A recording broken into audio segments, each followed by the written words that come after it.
A beautiful morning it is on the Bumper Breakfast. We're glad to be back here with you this morning. Thank you for joining us on the Bumper Breakfast. My name is Oluwatomisi, and Monday to Friday, today's Tuesday edition, we do this, serving you stories from the papers. Of course, we take a look at politics, security. We'll take a look at some of the attendant issues, bothering us as a country. Everything, every little thing that you seem to think doesn't matter, we discuss it right here on the Bumper Breakfast, and we are glad to be back here with you this morning. I'll take a quick look at the stories in the papers, and then we have our first conversation of this morning. Let me begin in the order. I have the papers right in front of me this morning. I have the Nigerian Tribune, and it begins simply with I have APC presidential primary. I have anointed no one, Buhari says.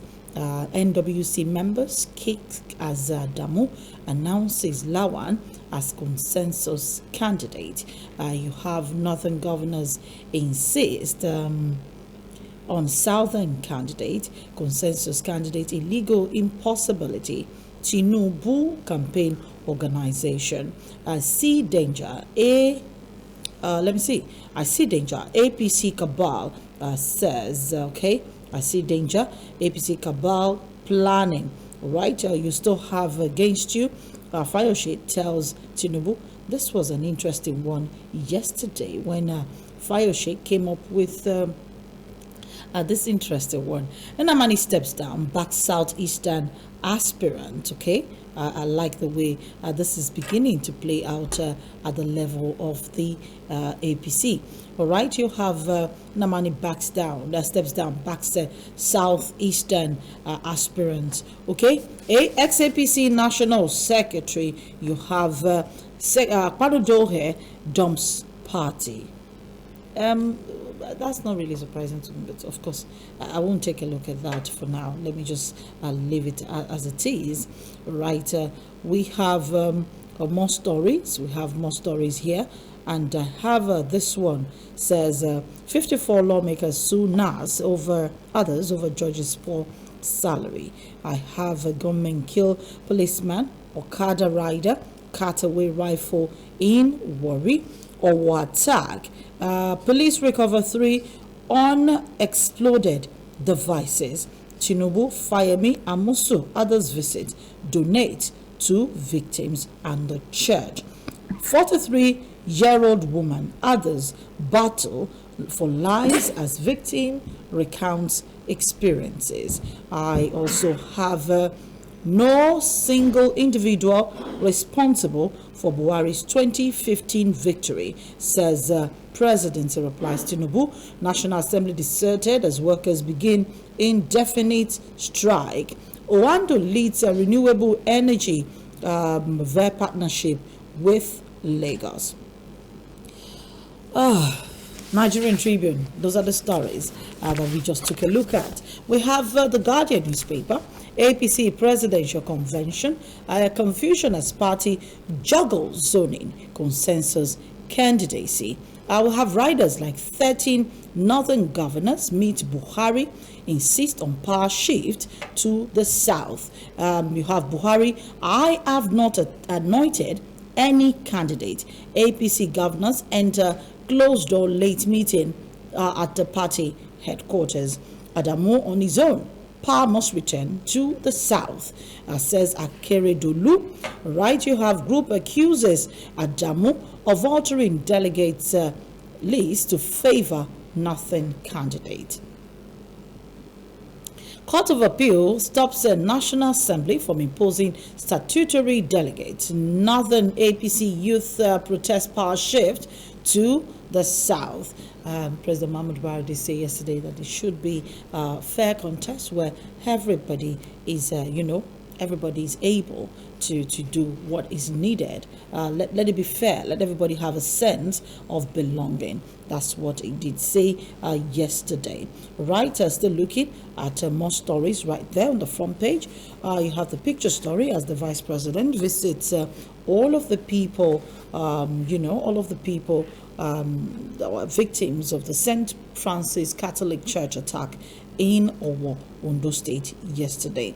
Ekiti State Governor Kayode Fayemi, Ondo State Governor Rotimi Akeredolu, and of course you have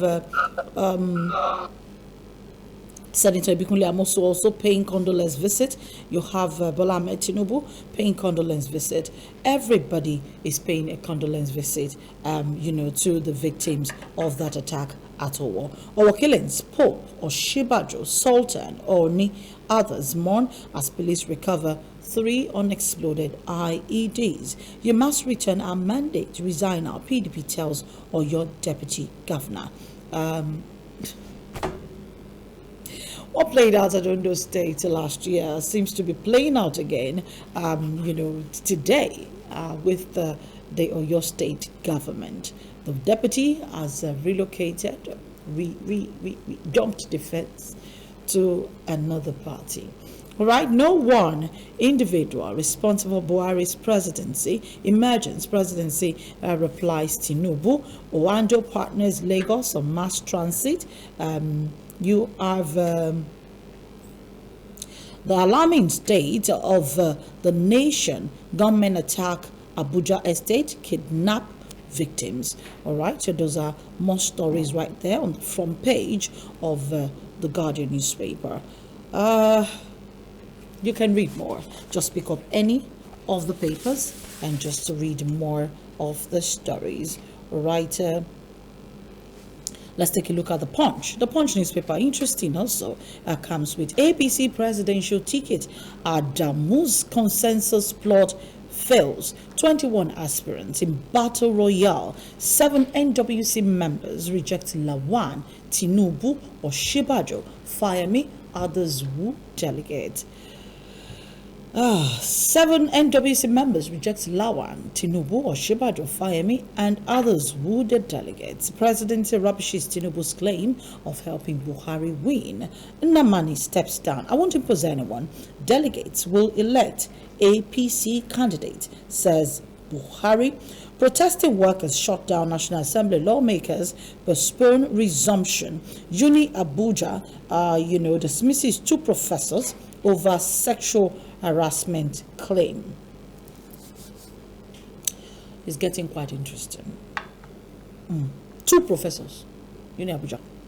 Okay, 3,135 candidates with high UTME scores denied admission, says JAM, as the only 44% of Nigerians have access to smartphones. That's a report on the front page of the Punch newspaper this morning. All right, I didn't see PDP delegates list.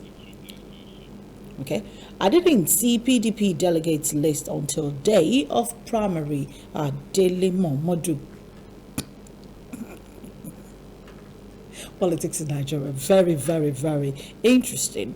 Lesson teacher bags life imprisonment.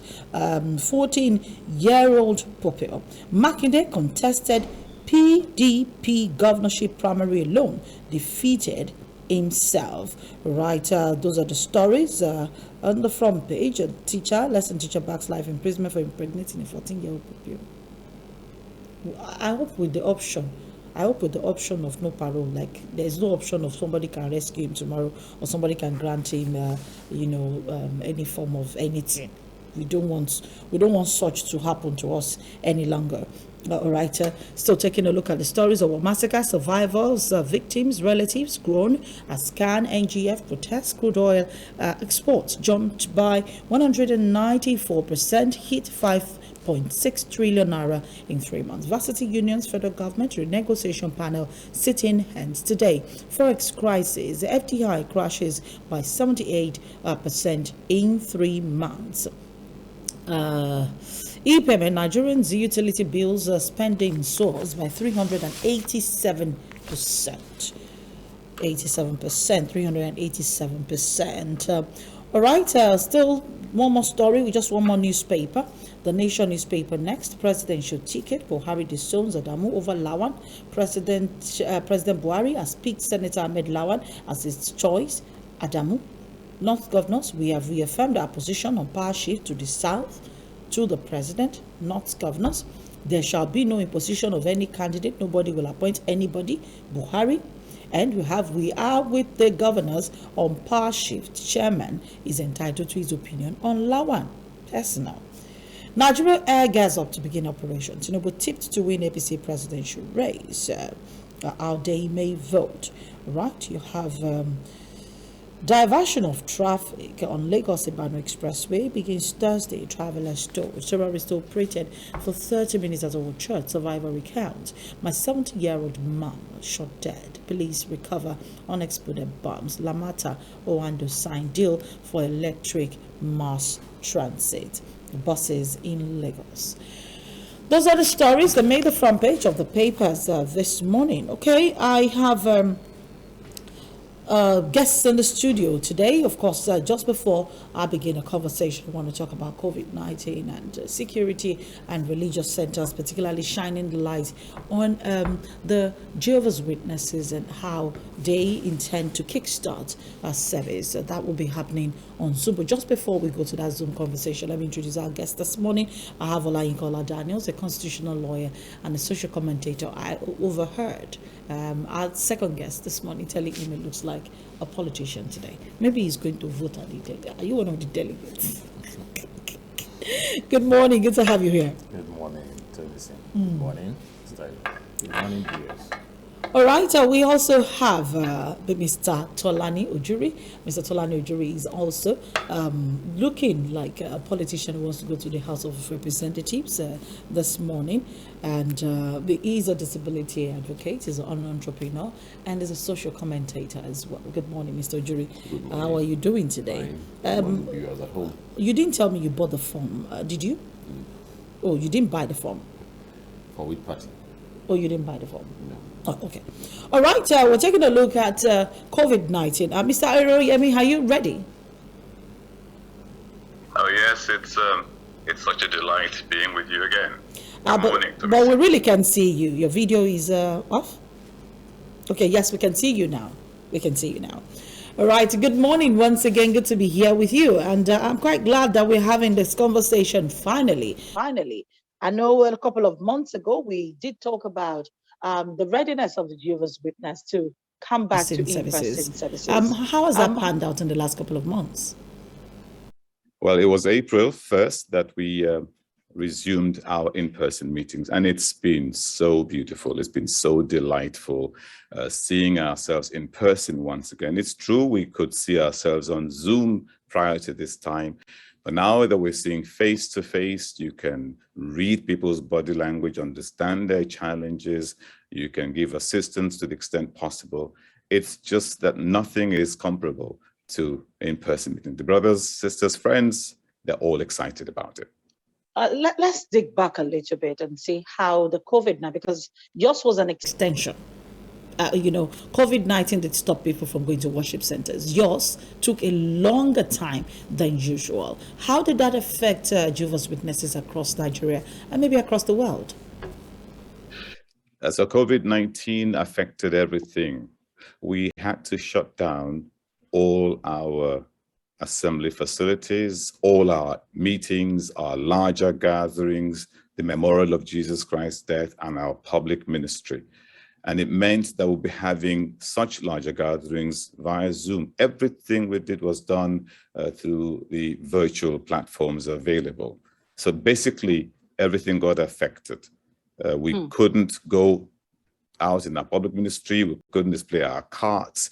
We couldn't attend our gatherings, but we still were able to do these things to an extent virtually. Okay, now that you've resumed since April 1st till date, that's about 2 months to see if people have adjusted. I did hear you say the other time that people are excited to come back to in-person meetings. Oh, yes. Oh, they are very, very happy. I'll tell you about an older man who's 85 years old, and he had to fondle with his phone so as to join the Zoom meetings these past 2 years. And he felt so relieved meeting with his children, as he called them, in person. You could just look at his face and know that he's excited to be physically present. And sometimes too, we can have issues with Zoom or internet. And so once that trips off, everybody is yanked off the screen, and that can be very sad. You're listening to an encouraging talk, and suddenly there's a network challenge, and then you're off. But right now, there's nothing of that when you meet physically. But of course, we still have a hybrid format, which means that those who still can't come in person are able to join via Zoom. And interestingly, now that you've started in-person services, I can't help but notice that people, Jehovah's Witnesses, are not noticed at every corner and at the bus stop yet. Do you plan to resume that soon, or is it that I have not been too observant? You remember in our previous conversation, I did mention that we're yet to start our public ministry, but we are resuming that. In fact, we started that this past weekend, and it was an information direction we got on May 31st, and globally, once again, we started. But it's not the way you used to know it. We're not going to go on knocking on people's doors right now. We're going to be found in ports. We're going to be found displaying our carts. We're going to be found on the streets. We're going to be found visiting those who are familiar with us, those who invited us to their homes. We call them our friends that we visit. We don't go on knocking randomly at this moment, but for those persons who have been our guests, who are coming to meetings and who have asked us to come. We have about 1 million of them on record. In Nigeria, that is, over 1 million persons who are regular Bible students, and we visit their homes. So these ones, we would still visit them, but we are yet to go on knocking randomly. So our public ministry has resumed this past weekend, and it was extremely exciting being out this past weekend.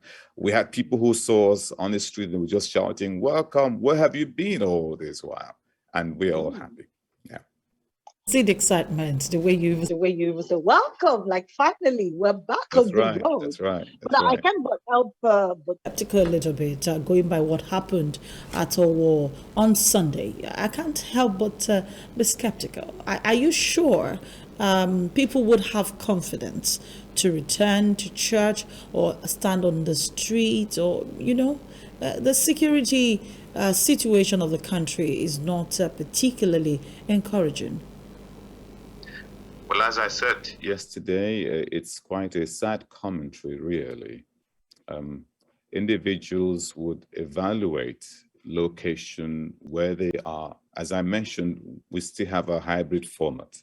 In other words, if for whatever reasons of age, reasons of health and others, one is not able to come physically, the person has the option of attending via Zoom or even preaching via the internet platforms.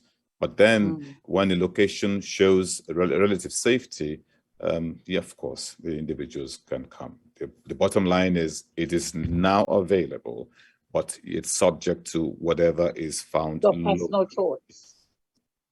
So it's a personal kind of thing. Nobody's forcing you, because then the other people, other Christians would almost relatively feel a little bit not religious enough, not spiritual enough, if they don't find time or if they don't get into the church itself. So if you're saying that is possible, it's your choice. Do Jehovah's Witnesses make that choice freely, or it's something that you reinforce and let them know? Well, everything Jehovah's Witnesses do is voluntary. People decide to study the Bible.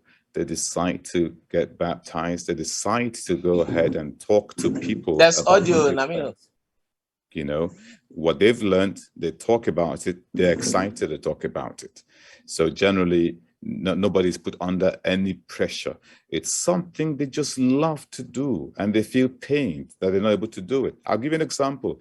What do you call prisons now? It's called correctional centers, isn't it? Now, we will go there. We have persons that we've spoken with, and they've been adjusted. Now, if we enjoy doing that, it's not under any pressure. So the friends really enjoy it. But then they consider safety. And that's still why, even now that we're going to do it, we still wear our masks. We still take precautions because I was going to go to the protocol. COVID is not gone. It's still visible. So we're not complacent. we still ensure that we are safety conscious, even as we embark on our public ministry. What's the protocol that you follow now as you go to church? What's the protocol? So in all our meeting places, we have wash hand stations, running water in all our locations. So the first thing you do as soon as you get in there is to go ahead and wash your hands. And of course, you have your masks on, and a good number of the friends also have hand sanitizers, and many of them are already vaccinated with the first, second, and the booster shots. So these persons are already vaccinated, and yet they still put on the mask because the law for now in Nigeria is If you're going to do anything indoors, you have to put on the mask. If you're doing it outdoors, then it's optional. So for us, we comply with that because it is also showing that we appreciate that life is sacred. So we put on the mask when we are entering into our facility because it's certainly indoor. And then we also wash our hands as soon as we get in. And when we are done, we do the same thing. It's something that the friends are used to right now. They just do it effortlessly.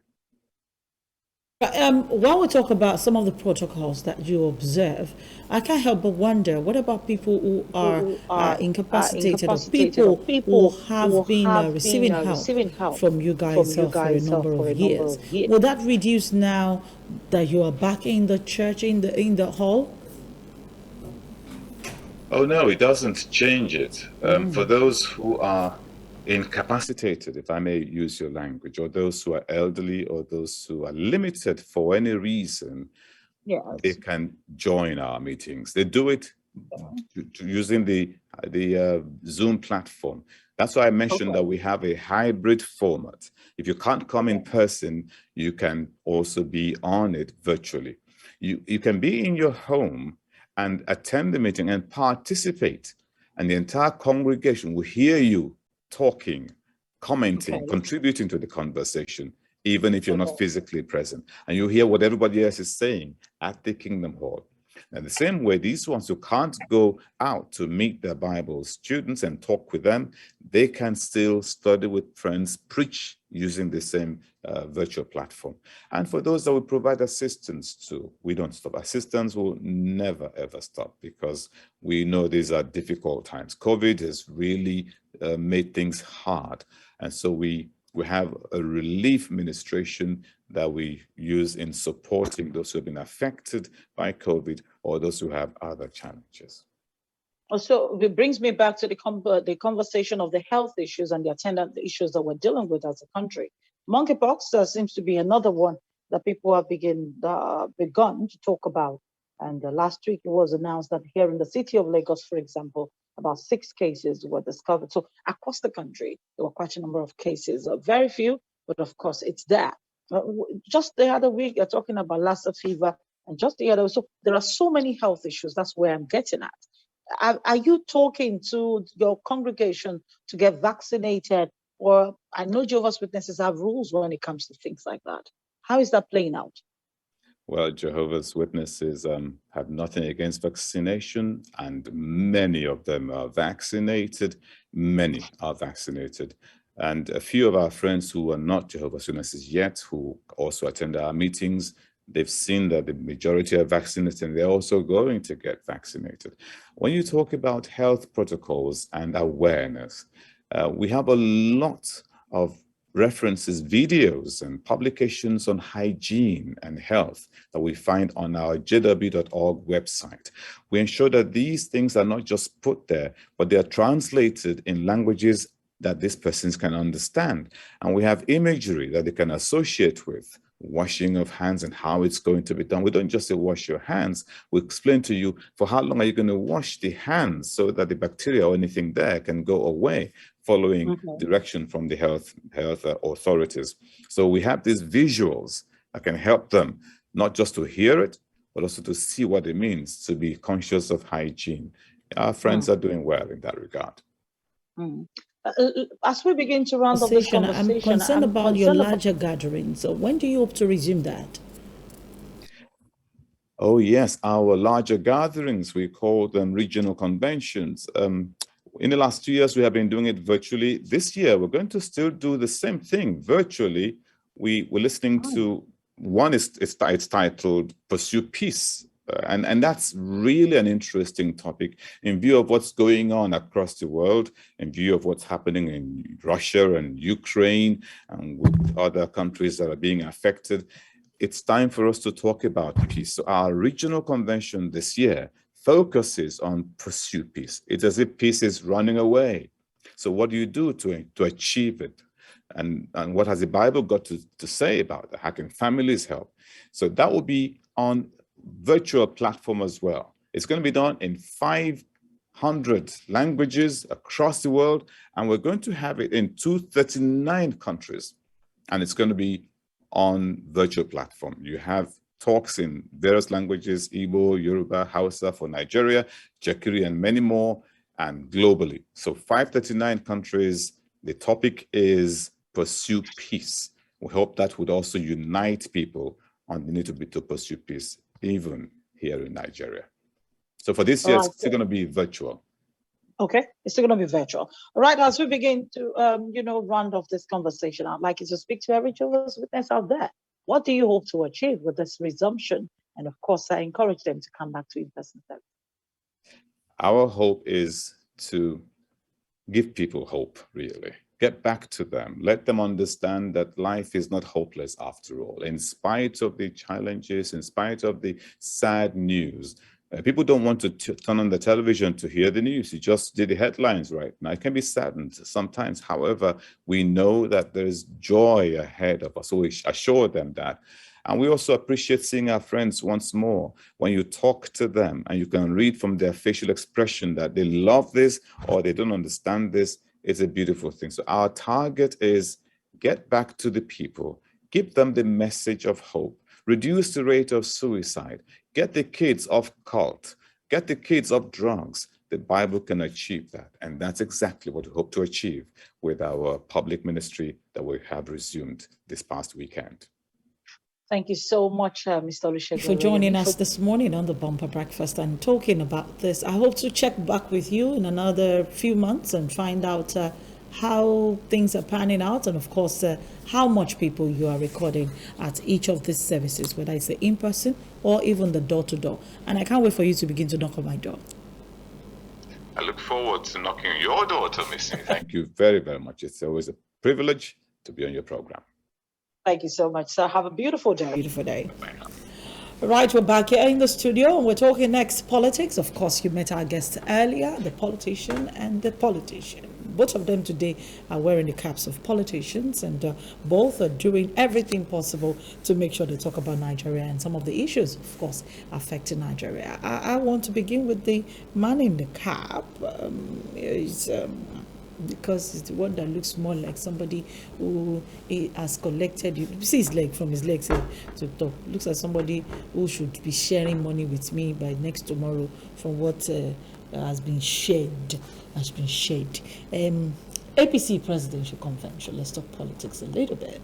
And I found out that yesterday, that is one party that has succeeded in creating so much confusion. Some people are talking and the next people are talking. My concern was, why is everybody talking at the same time? Like, I got to my house. This was how it happened. I got to my house and my landlady said, ìwọ mo ti ń dúró de mo ti jókòó díẹ̀ sí látàárọ̀. Mo rí picture kan tí Adamu ti di ọwọ́ Lawan mú.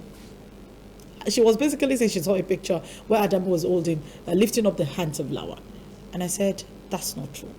And she's like, hey, are you sure? And I was like, you want to kill yourself? He said, you won't. And then the next thing is, went on social media again, and she sent me a video of where the NWC members were talking about Adamu spoke for himself, And then the next thing we saw, the Northern governors, another video where Yahya Bello stormed out of the meeting. So I'm just saying, this is one party that has succeeded in grabbing the whole of Nigeria's attention. And then the result was that celebrities went online yesterday and started campaigning for everybody to go get their voters card so seriously because they are simply tired of the drama. And today, the convention starts. your views. Before anything, INEC told us that we have well over 20 million voters cards that are not being picked up. That have not been collected. That people have got to go and collect. Do you have? Please. I have. Go. Do you have? I do. With That INEC? question is not for me. With INEC or with yourself? Because See. some people have voters card, but it's with INEC. No, I Sorry, have. Deb. In fact, I can bring it out and show you. I don't joke with that. Please, let us go and collect our voters card.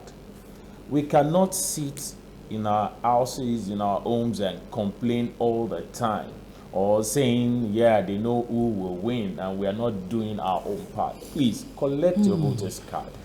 INEC, in fact, they've opened the portal again to say, okay, even if you have moved from one point to the other, please go register so that you won't be disenfranchised. You'll be able to vote. Please, we need to do this. We need to put a stop to this. Shenanigans. Now, to convention. Sorry, I should be anywhere from now. I should be flying to Abuja. You will finish the show. Anyway, unfortunately, we are here. And I really do not know why APC cannot just hold the part of PDP. Unfortunately, PDP is not the one in power, and yet, even if some people will claim that it wasn't perfect, but they had primaries. I mean, they fixed their time, they fixed their day, they had their primaries, and they had their candidate. So why all these hula baloos? I mean, with our APC and here and there, different noise from different quarters. What is the big deal? Why is somebody interested in a particular person? Because, you see, I've said this over time, that if we still run our politics like this, and there's no internal democracy in our political parties, this same way is what we will see in the larger part of the politics in this country. We understand that democracy is a growing Concept. just in Nigeria or in Africa. But the way we are going about it, we don't want democracy to grow. Because the people we pick all this from, they will just be laughing at us that these people they don't even know what they are doing. They are jokers. Because if we want it to grow, Mr. President will not say he was talking to the governor to let him pick a successor. To pick why do you want to pick? You are a member of the party. So we are even complaining that we are fed up, we are tired of this old system.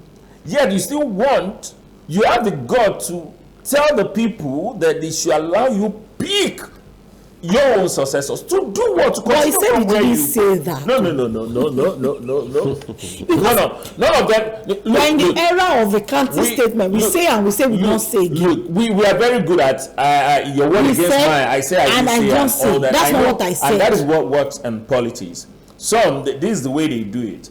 They have a particular group of people. They are the ones that will go and say one thing, and then the other group of people are there also to savage what they wait for your reactions. Or when they see that you are, They wait. That is the reason why, for me, well, I don't have my facts, but the body language and from what we are seeing, Mr. Adamo will not solely come to the party or come to tell them there is a consensus candidate. Who made him the sole proprietor of the party to declare someone a consensus candidate if he does not have some backing from some quarters? No one can tell me that. In the days of former President Obasanjo, when he was campaigning for Yar'Adua, he went all out. He went public. He was confident about it. He did not hide it from anywhere. In fact, when they were campaigning and people were saying Yar'Adua was dead, what did he do? He put up a phone call. He put it on speaker. Yar'Adua, they said, you are dead. Well, so he did all that. because he needed to defend He did what all that he stood because for. he was standing by what I mean, standing by his choice. By his choice. I mean, he wasn't afraid. But what do we have here? A president. Sorry, I don't want to use that word on the national TV.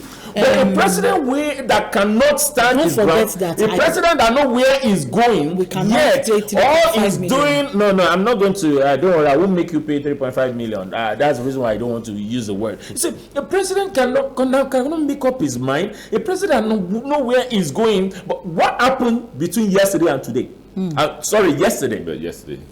What happened? Some people backed Adamo to carry out that particular task. That particular drama. Indeed.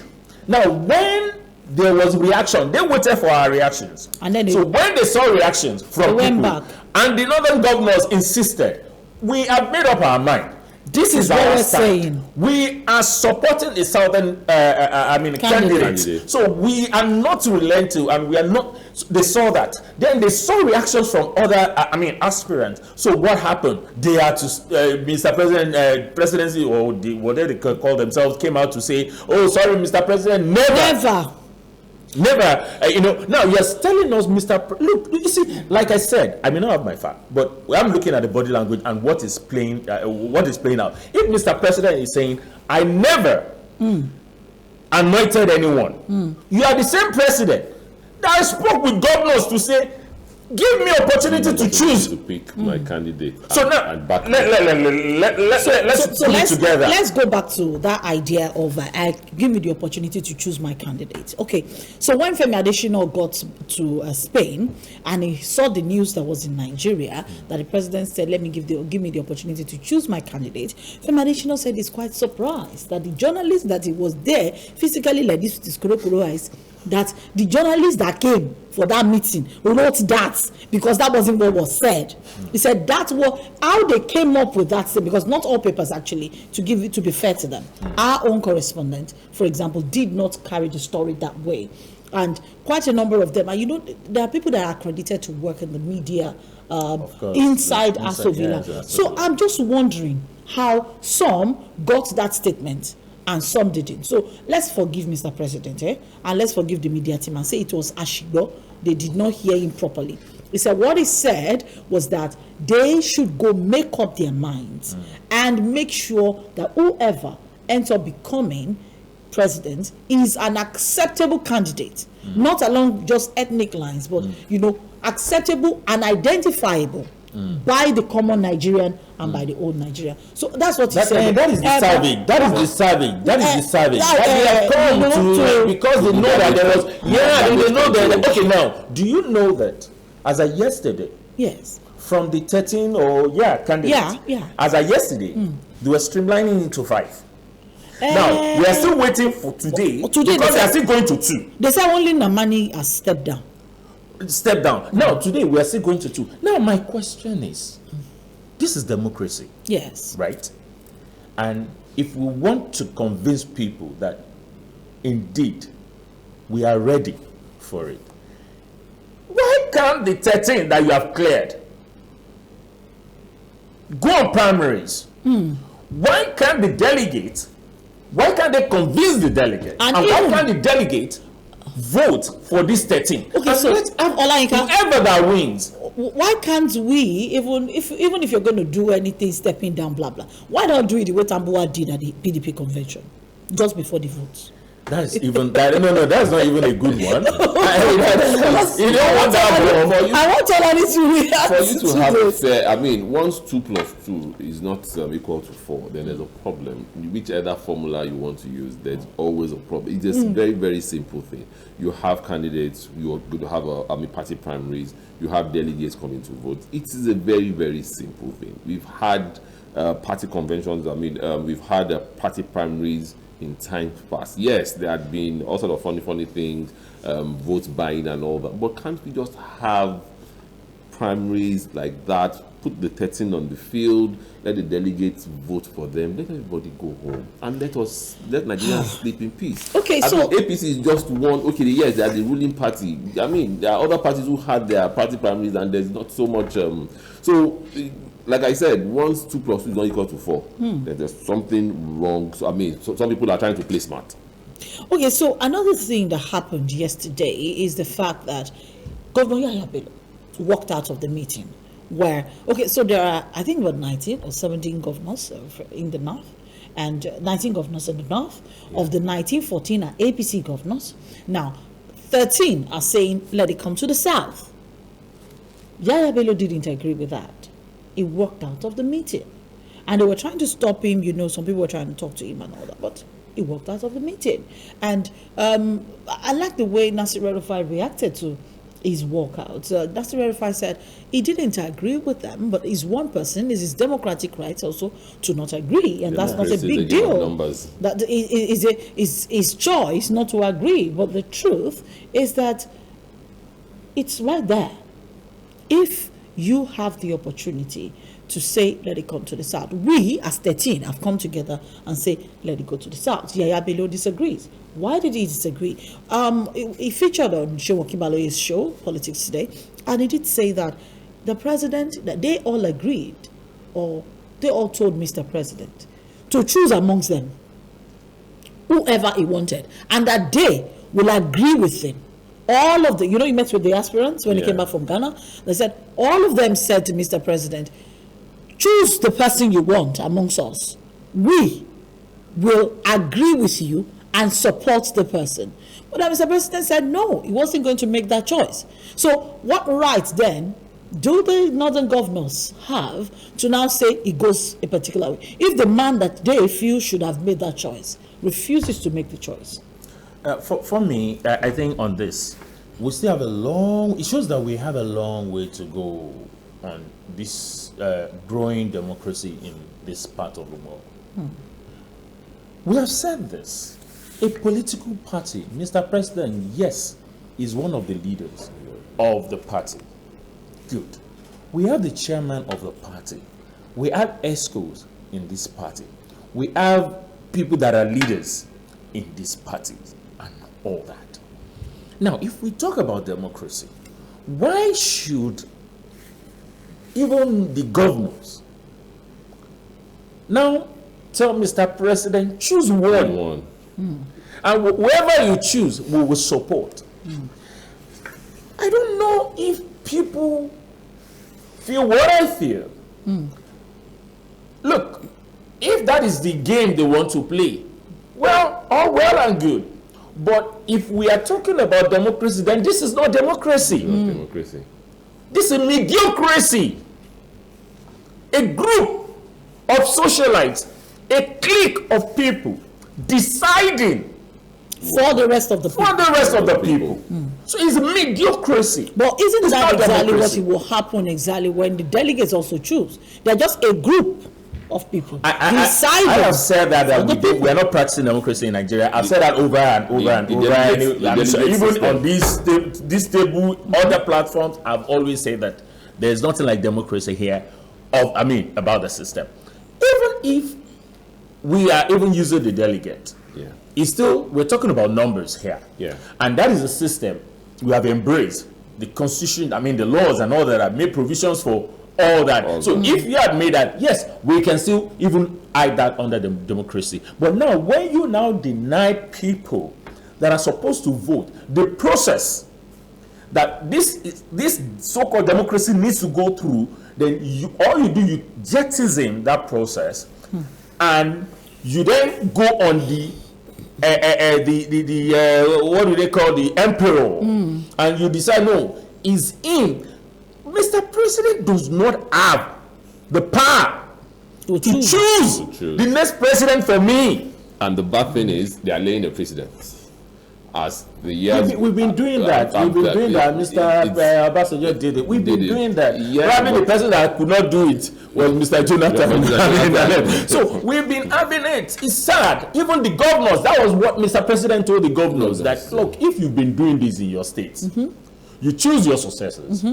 So please allow me to do the same thing. To do the same. And that doesn't make it right. That is what we are saying, that I don't see us practicing democracy. Well, then it seems like that's the kind of democracy that we... Because if this is, for instance, Mr. President pick a candidate and the governors support Mr. President, and let's even say the political party agree, and agree with Mr. President. Now they present that candidate to us. We now have the larger election, and that candidate is elected, whether they manipulate or through any means, whatever. Now that candidate is elected. Then they will now call that candidate the President of the Federal Republic of Nigeria.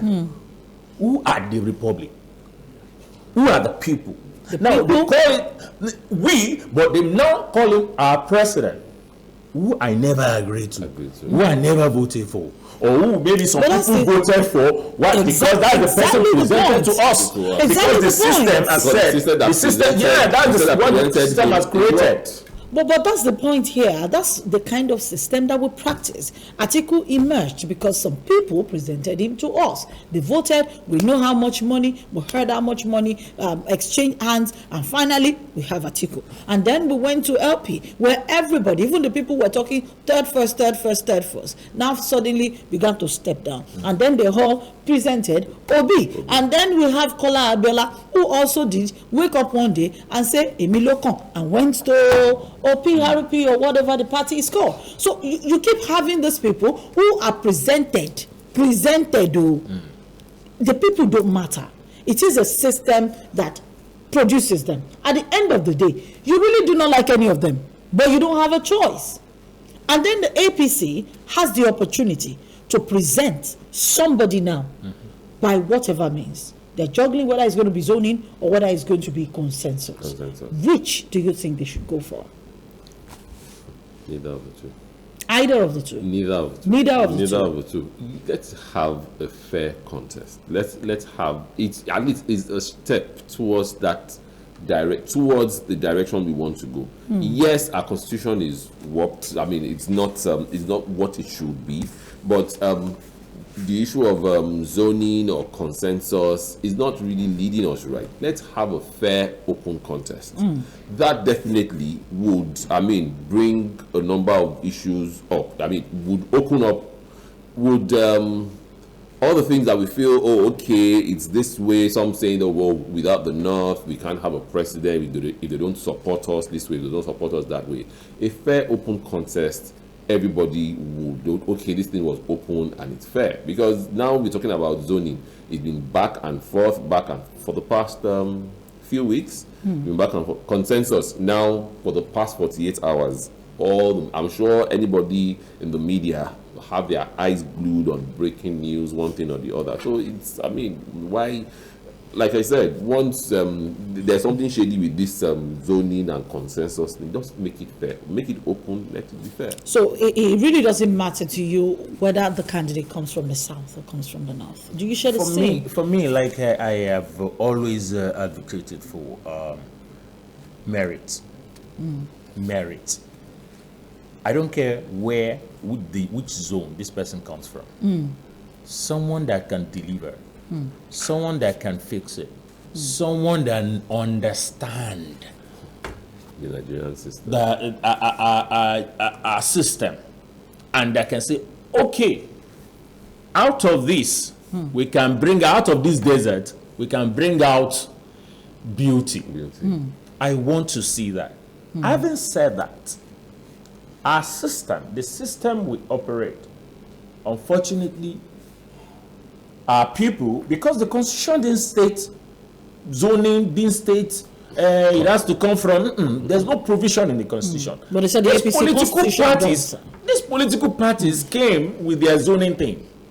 And all of this is part of what they have. Then if you had come with it, and you had agreed that, okay, you want to move from one zone to one zone, so that, for purpose of fairness, and equity, justice, not lobbying something on just one zone and all that. Yes, go ahead and uphold whatever you signed for. You can have a particular person from a particular zone for 8 years, and you still want to retain the same zone. It's absurd. More so when the results. And it looks as if that's the point where we now remember that we should allow a free and fair contest, especially when we start talking about the zone that should produce. When it was Jonathan's time, it was a unanimous decision to say, let it go to this person, and this is where it should come to. Isn't it just natural for us to, as a people, for the sake of what the northern governors are talking about. Fairness, justice, and equity. Yes. Allow it, go to the next zone and flip it. It's just a matter of flipping it. We're not saying there are no better men everywhere, but you can actually find better men. Different Whatever zones. zone that you go to. In every zone, you have better. You have. Okay, another political thing that happened yesterday, although not particularly politics, but for me, it looked more like politics, is the Owo attack. People were attacked on Sunday. It was a brutal attack. As a matter of fact, as I speak right now, myself and my mom were still juggling last night as to who we want to call amongst the family members, because we have family that attend that church. So we were like, Mommy, will you call? She's like, I don't want to, everybody's scared of calling one person to find out what exactly, if they are safe or otherwise.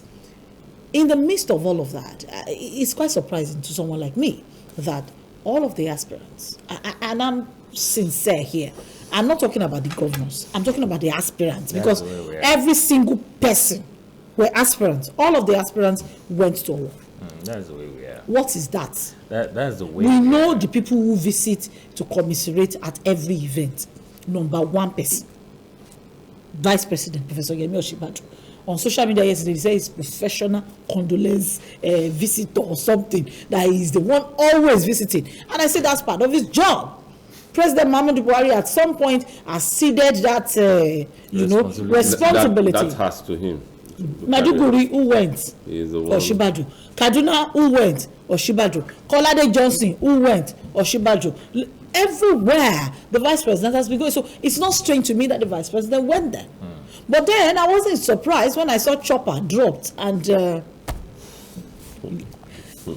I don't want to use anybody's title because social media has also given people new titles. But Asiwaju Bola Ahmed Tinubu was there with a chopper, with the governor of, in fact, the governor of Ondo State yesterday, Akeredolu, was the most exhausted person. Yeah. Because as he was there, as he was leaving, another one is coming. As he was leaving, another one is coming. And everybody kept going and going. First of all, do you agree with me that it's politics? It is obviously it's politics, and we are not addressing the main issue. Nobody. We are not. Condolence visits will not solve our problem, and all of them going there is just. Let me use the Nigerian parlance to show face. Nobody had come out to say, "Oh, okay, we're going to address it this way. We're going to do this." So it's all politics. It's very painful that people lost their lives. Yes. All the donations given to them will not bring it back. That's even if the money gets to them anyway. We have to really, really sit down and talk to ourselves. As in broad daylight, that happened. It just breaks one's heart that, by weekend, everybody has moved on. All the it's not by weekend, by today. Because as I yesterday on social media, people were already posting skits and dances, and they were dancing as if nothing previous happened the previous day. It's where we are, and the truth is, for this 1 year is just politics and game. So wherever you see these wonderful people coming to you, please don't be carried away. Understand it's politics. Them. Just know why they are there. Why they are there. For their own selfish interest. They have to be there to show face, to say, oh yes, he was there, to win the sympathies of that, that set of, okay, people will say, somebody, he did not come to see us. Even we. I've always said that we are the problems. Because if anyone don't come to say early to us, oh sorry, you did not come when we had this problem, we didn't see you. So now somebody has gone to donate 50 million and because 25 million, 75 donation. million to the people. Why do we have the boldness, Olayinka? I'm just concerned. Why do we have the boldness to go and visit somebody who is bereaved and we're bringing out money? What is wrong with us? No, you have to. No.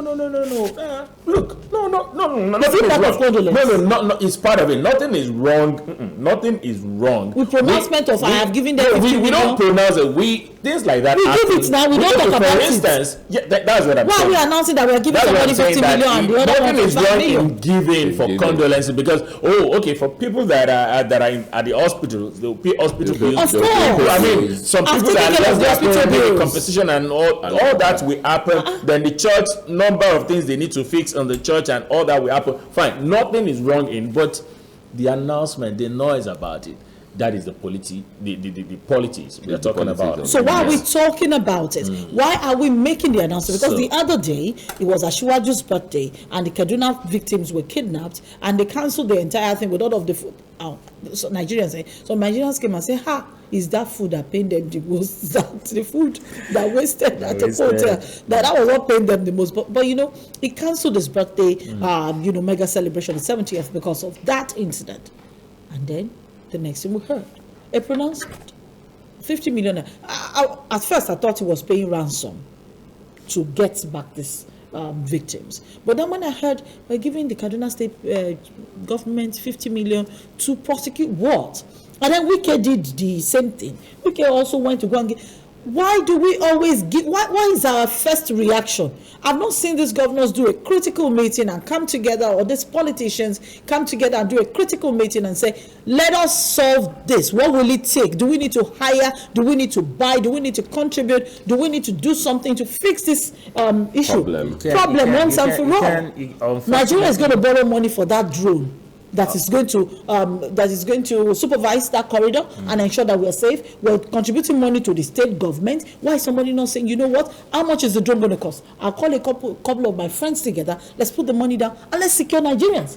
We're contributing money and giving and making pronouncements of giving money. We are not thinking like that. Unfortunately, that's not the way we think. Really? Yeah, we don't fix. Okay, for instance, we've been having bandits up now. See, now there's a bomb that's about to explode now in Abuja. All these bandits now visit residents. They are Because moving in. today now. they enter the estate and kidnap people. Some of us have been saying this. That's the place of power. Yeah. Immediately they started attacking Kaduna. Some of us are telling them, That's where they're going. They have a destination. They have a destination. And all of you, it happens, you just talk. And nothing is done. Yeah. Now, what they are doing now, they are going to the town, they are entering the town, and they are, going to the residents. Then they will see your reaction. They will see how active you are, how proactive you are, what is the security. Now, they see the weakness of security. I pray that one day we will not wake up to hear what we don't want to hear in this country. You see, it's becoming quite alarming, the number of attacks and the quick reaction of Governor Rotimi Akeredolu. That was his home. That was his home. When he visited 2 days ago, he actually spoke in the dialect, to the people. And you could see the pain. And people did say that maybe because it was one of the people championing this Amotekun, and it's been going about talking about Amotekun, and they've been the most effective anyway. They said maybe this was a retaliatory attack or something. What do you think? 3 years. 48 hours after the incident, the police or the army, they've not been able to come out to say per se, oh, these are the attackers, this is the motive for attack. And why are we like that?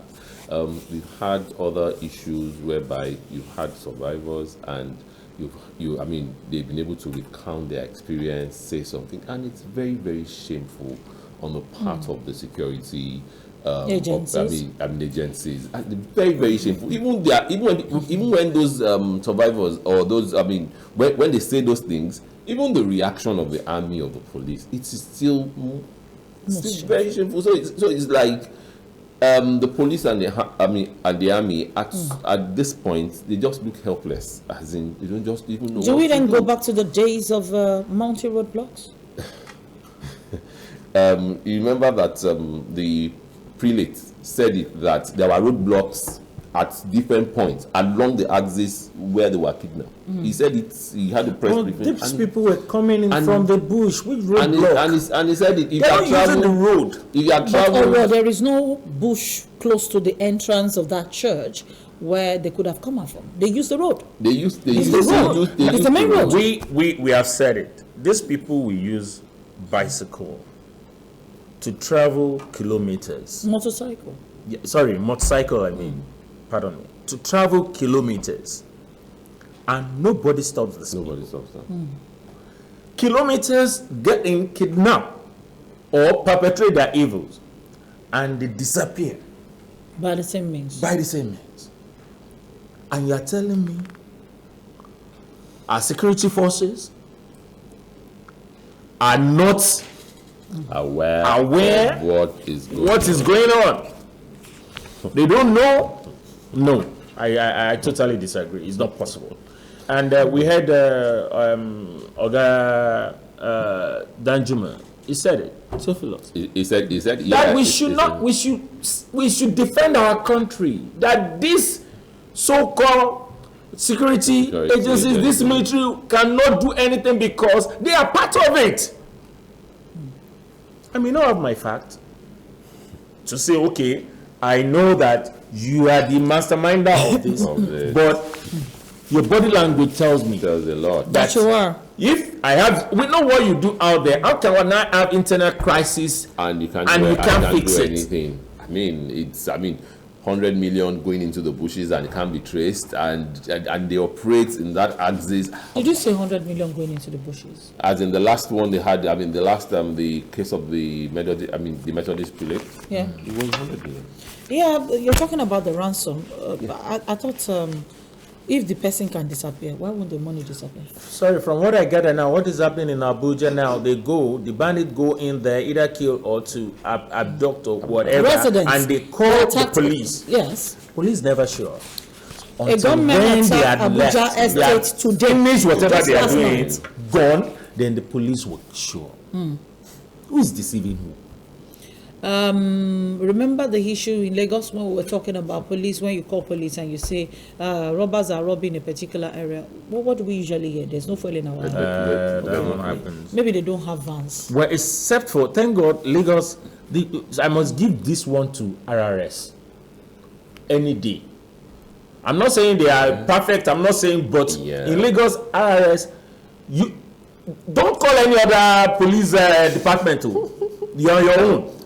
But if you call RRS, They show up. they show up. Well, maybe because of the Lagos Security Trust Fund or whoever is heading the RRS. Because if you call divisional, you're on your own. If you call, you're on your own, they will never call, you will never see them.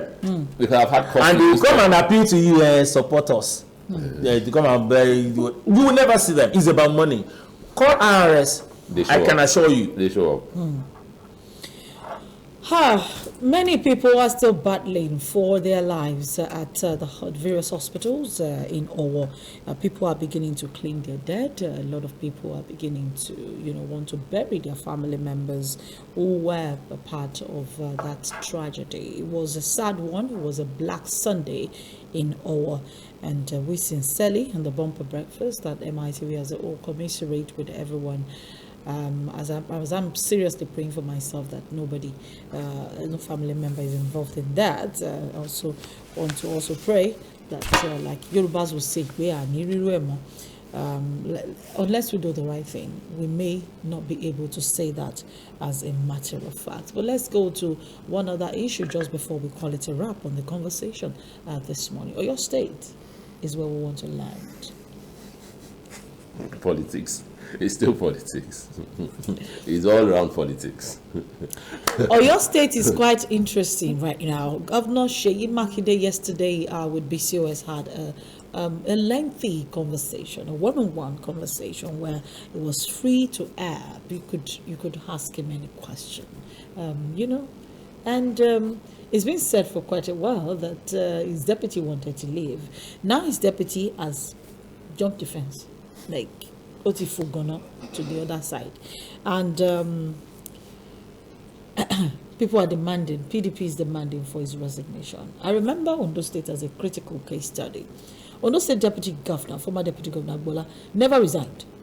He never resigned. Yeah. He was there till he contested against Rotimi Akeredolu on the platform of Zenith Party. Zenith Labour. Zenith Labour. And he just never left. And I kept wondering how they do their meeting. the ESCO meeting, because I kept wondering, and it looks as if Seyi Makinde is in the same dilemma right now. What do you think? Well, unfortunately, we've had that not one, not two in the same country. So that we've had the deputy moving to and then the governor had to then come and, bring all his hammer to make sure that you don't enjoy the benefits of deputy governor. And I'm like, I ask, is this democracy? Because he doesn't have any power to do that. The constitution didn't made any provision for such power of the governor to either tell his deputy to resign or because the deputy decided to move to another party, then you deny the deputy every apparatus or whatever of the appointment of office. So we saw that even at the level of presidency, the days of former President Obasanjo and Atiku, their second time. So you see, is what we've seen over time. And so for me, it means absolute power is what our president wields, basically. That's it. So now, governors. So that is the system. That is what the system has created. That's what the system has created, and they had made themselves believe that okay. And now you are asking the Oga to resign, and he says he's not resigning. Why? Because I came to this office by election. The same election that brought in this man maybe we use a platform as a political party to get here. Unfortunately, if the man then, because the provision of the constitution says that if there is issues in the party, you are free to go, to leave, but the office doesn't suffer, the office you hold. But if the man has claimed, okay, there is issues in the party and he can prove it and all that, so there's nothing you can do. He can resign. Because, he cannot. Constitutionally. Constitutionally, if he can prove that there are all those issues under that political party that is moving to another party, of either resigning or they remove him. But then I remember the deputy governor in the north, one of the northern states. If the governor is strong, if the governor is strong, what they do? Thank you. What they do they just go to is the National Assembly. The PDP will go to National Assembly. To the House of Assembly, and use the House of Assembly to impeach. Can you remember that deputy governor? Who was removed? It was one of the northern states. No, it can also be done. If it's a strong deputy governor, if he has his people, because there are some strong deputy governors. I don't see Obasanjo doing that to his deputy. Akeredolu just left the of course there was just so much wrong. They were close to election, so Akeredolu just and again also this one is about it's around the corner. Election is around the corner. So why do you want to just let him? July, August, September, he's October, around November, the corner. They will just still be there, and he's not. But his own fear may just be that it may work against him. Because he wants to come back. He wants to come back. What people are saying is, even your primaries, there was no primaries. That you are the one that that failed. That you are the sole. Defeated yourself. Thank you. So, but hold on here. I thought the politics we practice is that the governor of the state is the head of the party in the state. That's the no. You see, unfortunately, it's not written anywhere. But it's the politics we practice. But. Thank you. But to practice, it can be it depends. It depends. Sorry, your PDP is divided. When Adedibu was alive, and we all know the stories. No governor will say he's the head of the party when Adedibu was alive. So Adedibu he wasn't the governor, but he was the head of the party. He was the man in charge. Okay. So it depends. Okay, can you tell me that in Lagos State the governor is the head of the party? Because the way it is now, Oyo State, they don't have a particular godfather controlling. On the state. It depends on the controlling state. It depends on the state. So that's why you see all these things play out. So, like you said, if the deputy is strong enough, then let's see how he's going to. And he has his people in the House of Assembly. Nobody's going to. But I totally disagree with you because even though Lagos State government, the head of the party in Lagos is Pastor Ojelabi, and the governor, of course, and the BOT. The front, what do they call them? The fronters. The people who used to front. But there's BOT. Which BOT? Who is the BOT? Who is GAC? Who is BOT? Is it you people now want to now go all the way? to Abuja. I'm not Do you doing want that. to? Do you want to replicate? You see the way you are saying it. Good. See the way you are saying it. BOT. Who is BOT? Who is BOT? Governor. Who is governor? That's why some quarters are saying, look, Mr. Man, you are done well in Absolute Lagos. power. So let Mr. President also do what you are doing in Lagos. What you are practicing here. Yeah. Let, if, Mr. it works for you, let them replicate it them elsewhere to export your. Unfortunately, that cannot happen because now we're talking about federal. It's not a state. It's not a state. All right, we're costing home, and it's getting quite interesting. 2023 is getting closer and closer, and Nigerians are still talking on the pages of social media. I can bet you majority of them are no voters card. We don't. Majority of them have no voters card. It's Obi that I pity most. A lot of these are our Twitter friends. They've made so much noise. In They're not fact, in Obi Nigeria. won. They're not in Yeah, he Nigeria. has won the election. All our Twitter friends. Twitter They're not in warriors. And you don't warriors, and they don't have voters card. They will not go out To vote. to vote. And their voters card possibly they registered in their hometown Yeah. for their own personal interest, and they cannot vote without voters card where they are living currently. You know, people don't understand. They won't revalidate. They don't understand how these things work. You don't understand the value of one vote. So you should have just go back to start from religious houses, village meetings, and I saw some these kids, like we call it them on social media. Yeah. They are trying to push it through. Or get out of my house, go and get your voter's card. Yeah, Let I it see go across marketplaces. I saw one when a guy was toasting a girl, Yes. and the girl said, the guy was saying, "I have money, I have cars, and never." And the girl asked, "You have a voter's card?" I like that. You see, it's all about the voters card now. Whatever it is that you're going to do in 2023 is not going to happen on Facebook, on Twitter, on TikTok, on Instagram, or Snapchat. It's going to happen on the streets of Nigeria. You need to get your voters card, and that's the only way that we as a people can liberate ourselves from what it is. I sincerely do hope that we'll be liberating ourselves, because it all comes down to whoever is presented to us to vote for. We hope today the PDP, the APC would also present a formidable candidate so that we can have a semblance of a competition come 2023. Thank you so much to Ola Inkola Daniels for joining us this morning. Thank you so for much to having me. Tolani Thanks for Ojuri having as me. well for being here. We'll see you again tomorrow morning. Remember, it's all about women, and we dedicate the day to women. We'll talk women issues. Have a beautiful day. Bye-bye.